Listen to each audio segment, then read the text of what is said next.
And now it's time for the further adventures of Big John and Sparkie.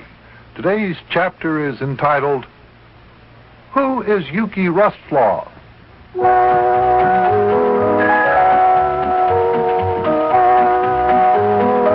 What a mystery we had. What a mystery.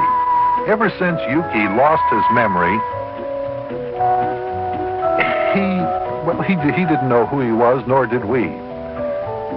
He claimed he was old Charlie Rustlaw, so we took him up to East Cantankerous, Illinois. And lo and behold, Clarence Rustlaw, the mayor of that funny little town, said that Yukie was his son Charlie. So that seemed to settle it once and for all. Well, Mayor Plumfront, Sparkie, and I were getting ready to go back to Cincinnati, but first we wanted to do some sightseeing in the great metropolis of East Cantankerous, Illinois. Hey, Big John, Mayor, come on, you two, let's go outside and take a look around East Cantankerous. I'm anxious to see what this town is like. Oh, I don't have to take no look around this town to tell you what it's like, lad. It's loony, that's what it is. Loony is a bunch of bats in a belfry. It's a town full of nobody but a bunch of people named Rustlaw. Say, you know, that's right. So far, we haven't met a single person in East Cantankerous whose name isn't Rustlaw. This town must be made up of nothing but members of the Rustlaw family, I guess. Yeah, I know. I was just talking to 3 little boys last night, and they all looked exactly alike. Triplets, no doubt. No, their names were Rustlaw, too. They were brothers. They were all born on the same day in the same year. Well, those were triplets. No, they're twins. What? With an extra one thrown in for good measure. Oh. Their names are Lukey, Dookie, and Zuki Rustlaw. Oh, me, this town is batty as I've ever seen a batty town. If you ask me, this is exactly where that guy Charlie Rustlaw belongs. Well, you'll have to admit, though, Mayor, that Cincinnati isn't going to be the same without Yukie. Charlie Rustlaw. It's hard to get used to calling Yukie by his real name. I'll never get used to it. I never once dreamed that Yukie Butcher was really old Charlie Rustlaw. Well, it certainly was a strange case. Here all the while we knew Yukie Butcher all these years, he was really Charlie Rustlaw suffering from amnesia and just thinking he was a fellow named Yukie Butcher. And then when he got hit on the head during that fire, instead of losing his memory like we thought, actually, he got his memory back. Yeah. Well, let's go on outside and see if Charlie is ready to show us around town. You all set, Buster? Yeah, I guess so. I'm anxious to get this over with and get back home to Cincinnati. Open the door, will you, please? Yeah, I'm anxious to get home, too. Ooh, look at that seedy-looking old dog there. What kind of a town is this, anyway? Ain't that the same dog we seen sleeping in the middle of the street when we got into town yesterday? Yeah, it's the same dog. Of course, he doesn't have much to worry about. There isn't any traffic in East Cantankerous. I haven't seen a single automobile excepting our own ever since we got in town. Yeah, some town. Well, Charlie and the lad are around in the front of the porch. And... Oh, go away, dog. Go on, get back into the house here and go to sleep. Very good, under the house. I guess he understood you, Mayor. He ought to. Dogs are smarter than the people around here. Well, there you are. Hey, howdy, fellas. Hey, you ready for your sightseeing tour around town before you go back home to the big city of Cincinnati, hey? Well, yeah, come on, let's get going. Where do we go first? Oh, well, I don't know. Let's just walk down Main Street here and see what we shall see. It sure is funny calling you Charlie after calling you Yukie all these years. Well, I find it hard to believe that I have ever known you fellas before I met up with you just the other day. You say I went around telling everybody my name was Yukie Butcher, huh? That's right. Boy, you lived in Cincinnati for as long as I can remember, and everybody thought your name was Yukie Butcher. Had a lot of friends in Cincinnati, huh? Oh, Charlie, you had lots and lots of friends in Cincinnati. Everybody knew you. Say I got around a lot, did I? Well, you see, Yukie, there I go, too. You see, Charlie, you owned a taxi cab which you drove around Cincinnati, and, of course, that way you made a lot of friends. One of your very best friends, Charlie, was old Walter Wobbledink. Yeah? He owns a gasoline station. And Smiling Sam Bishop Sr.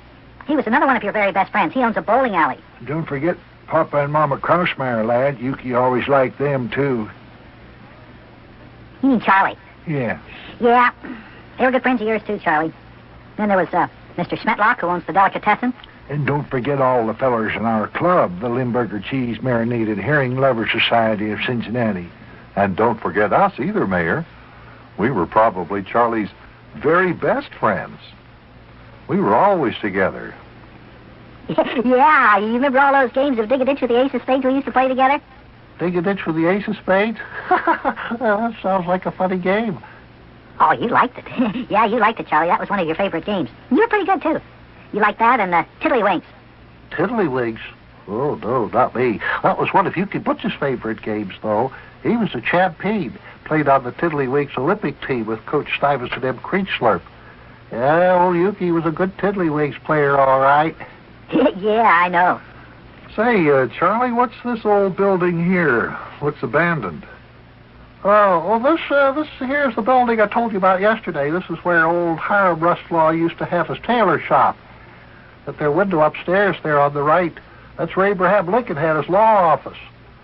Yep, that's the window he used to throw his pants out of down to old Hiram so Hiram could press them for him. Now, over here to the left is the factory where we make our famous skunk fur coats. This factory is owned by Melvin Rustlaw's brother, Yasha. Yasha Rustlaw makes the fur coats, and he buys his furs from Melvin's skunk farm, you see. Yeah, fine. Skunk fur coats. Boy, that's a funny business to be in. Yeah, well, somebody has to make them, lad. After all, we can't all be in the sweet smell and perfume business. Well, and speaking of sweet smell and perfume, right next door to the skunk factory there, or the skunk fur coat factory, is the Ox Brothers Beauty Parlor, where East Cantankerous, Illinois' famous perfume, Canal No. 6, is made. Do you make perfume here, too? Oh, lad, East Cantankerous, Illinois is famous for its Canal No. 6 perfume. We sell most of it to a perfume factory in Paris, and they take it out of our bottles, and they put it in their own fancy bottles, and they give it a new name, and also a number, too, a different number, some silly name like Channel No. 5 or something like that. You, wait a minute, you mean to tell me that you make perfume here and sell it to a company in Paris? Fine. Paris, France? Paris, France, where the world's finest perfumes come from? Oh, no, not Paris, France. Paris, Kentucky. Hey, what's that around the corner there? Around this corner? Oh, around this corner you will see the most amazing, awe-inspiring sight you have ever seen. Take a look at that, fellers. That there is what they call Rustlaw's Folly. What do you think of that? Wow. Oh, boy, will you look at that? Why, it's as tall as a skyscraper. What is that? That's the famous chewing gum machine I told you about there, Sparkie lad. The world's biggest chewing gum machine. It's as tall as the Empire State Building, but at the bottom it's got a little slot where you insert a penny and a piece of chewing gum comes out, you see. You mean that giant-sized chewing gum machine as big as the Empire State Building is filled up with chewing gum? Right to the top, Sparkie lad. It was filled only once. That was when it was built 20 years ago. Ain't never run out of chewing gum since. Of course, the gum's a little stale by now, but that don't matter. Only reason old Charlie Rustlaw built this here chewing gum machine is because he liked to see the little man inside spin around and do his dance when the penny was put in. You? What do you mean the only reason old Charlie Rustlaw built this here machine? You talk like as if old Charlie Rustlaw is somebody else. Well, of course he's somebody else. Who'd you think he was, Mayor? Why, he's you. You're old Charlie Rustlaw. He's me? Hey, Big John, there's something wrong with the mayor here. He thinks I'm old Charlie Rustlaw. Tell him who I am. Tell him my name is Yukie Butcher. What are you... Don't just stand there with your mouth hanging open like that. Don't tell me the whole bunch of you think I'm Charlie Rustlaw. What's the matter with everybody around here? And how did we ever get up here to East Cantankerous, Illinois? Well, up until a few moments ago, you insisted you were Charlie Rustlaw, and we didn't believe you. And that's why we brought you up here, to prove to you that you're a Yukie Butcher. But when we got you up here, Clarence Rustlaw, the mayor of this town, said that you are Charlie Rustlaw and that you're his son. Oh, I don't believe him. He never could tell me and old Charlie apart. But I know how to prove to you that I'm really Yukie Butcher.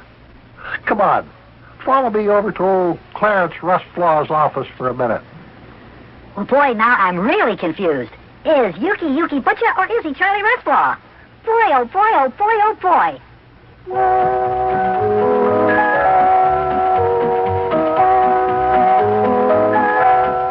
kids, things happen so fast and furious and confusing around here, I don't know what to think. I'm like the mayor. I don't know if I'm coming or going. First, Yukie has us convinced he really is old Charlie Rustlaw. Even Charlie Rustlaw's daddy told us Yukie was Charlie, and then all of a sudden Yukie says he's Yukie Butcher again. Now, which one is he? Well, you tell me, I don't know. Well, here's old Clarence Rustlaw's office, and Yukie says he'll prove to us that he really is Yukie Butcher. Well, maybe we'll know for sure the next time we see you. Maybe, I said.